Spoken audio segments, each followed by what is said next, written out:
turned out my light and snuggled down into bed, keeping my beloved Teddy close to me. It was my first night alone in my grandma's old house. She passed away about 3 months ago, and my mum and I moved into her house after the funeral. Mum had to stay at work late tonight. She had a night shift because her boss was ill, leaving me home alone in the house.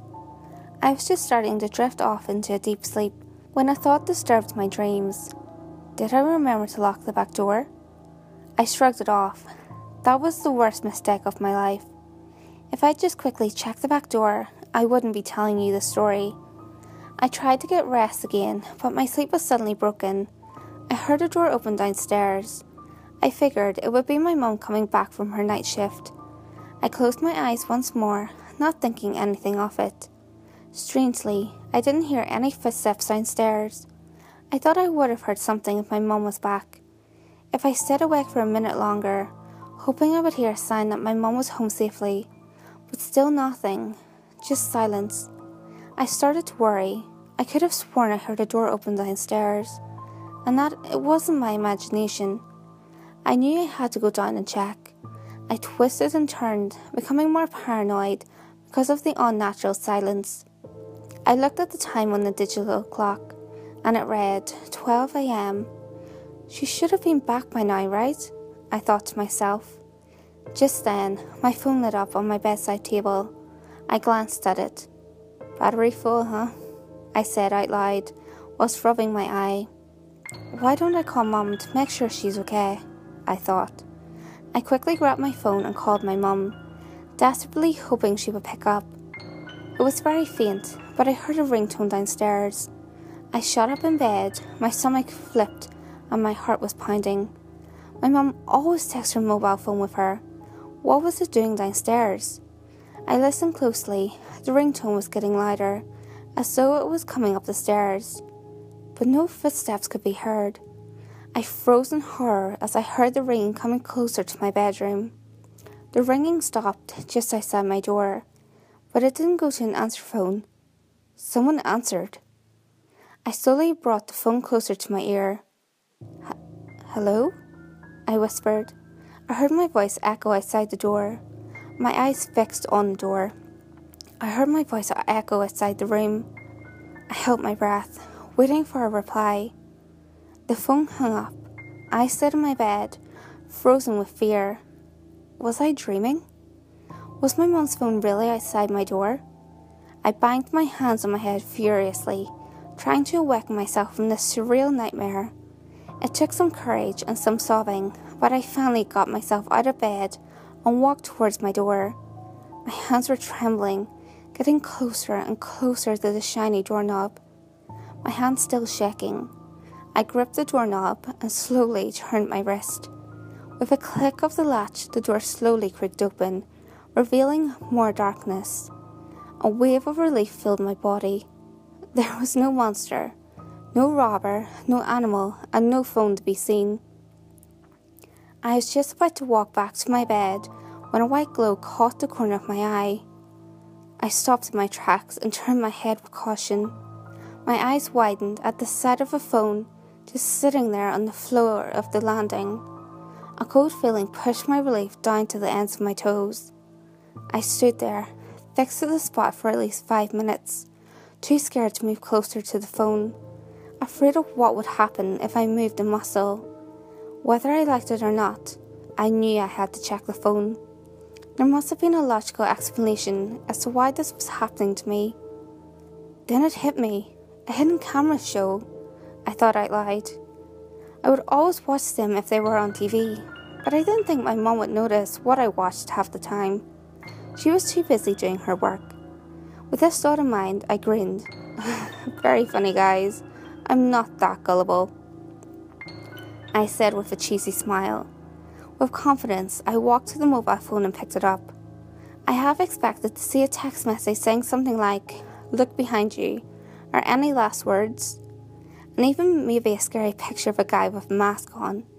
But instead, I was greeted with an image of the staircase in front of me, and a red dot in the top right-hand corner. Huh? I whispered with confusion.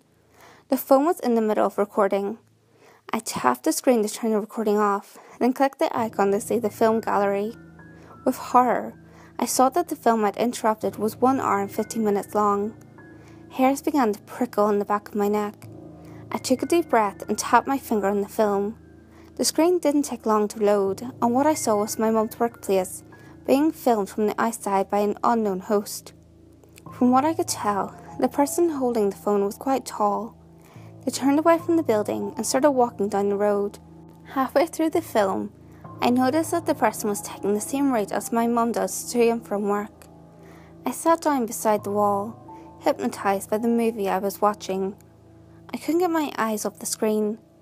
Thousands of questions filled my head at once as I was watching the shadow of the tall figure getting closer and closer to my house.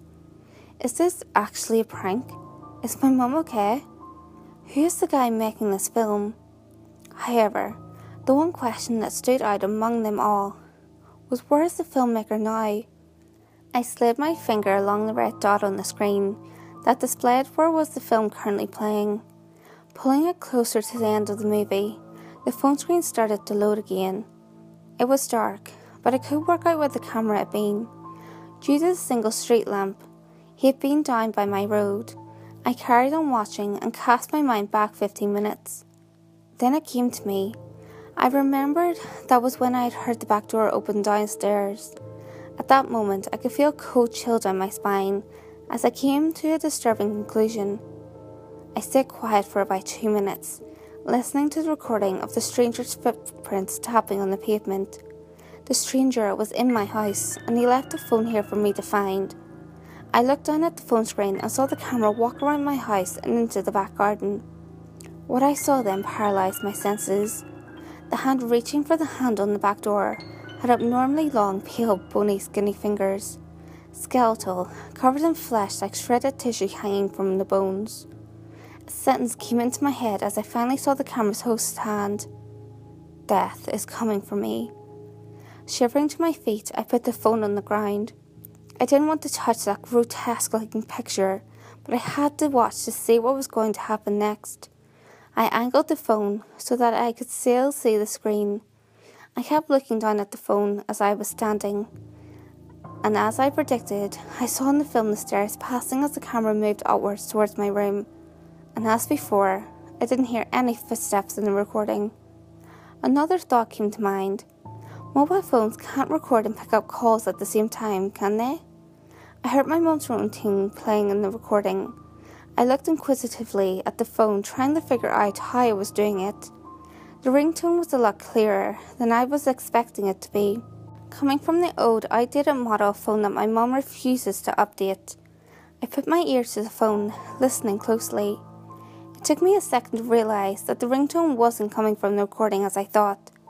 The sound was coming from behind me. I did not dare turn around after the ringing finished. I heard my own voice echo behind me.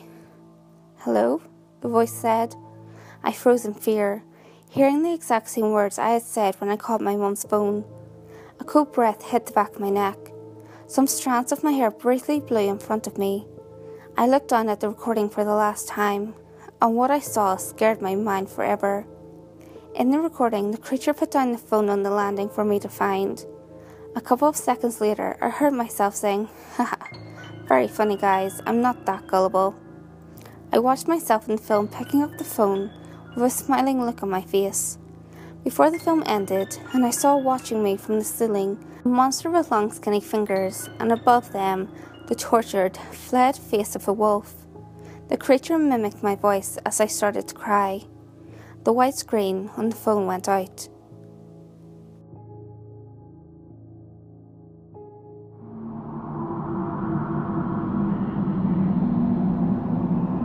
Hey guys, if you enjoyed this video, give it a thumbs up and share it with your friends. You can also leave a comment below. All feedback, good or otherwise, is always appreciated. If you have any creepy stories of your own, or have any topics that you would like me to cover, feel free to send them in via any of my social media. You can find all links to my social media in the description below. Until next time, guys, make sure you lock your doors, stay safe, and I'll see you next video.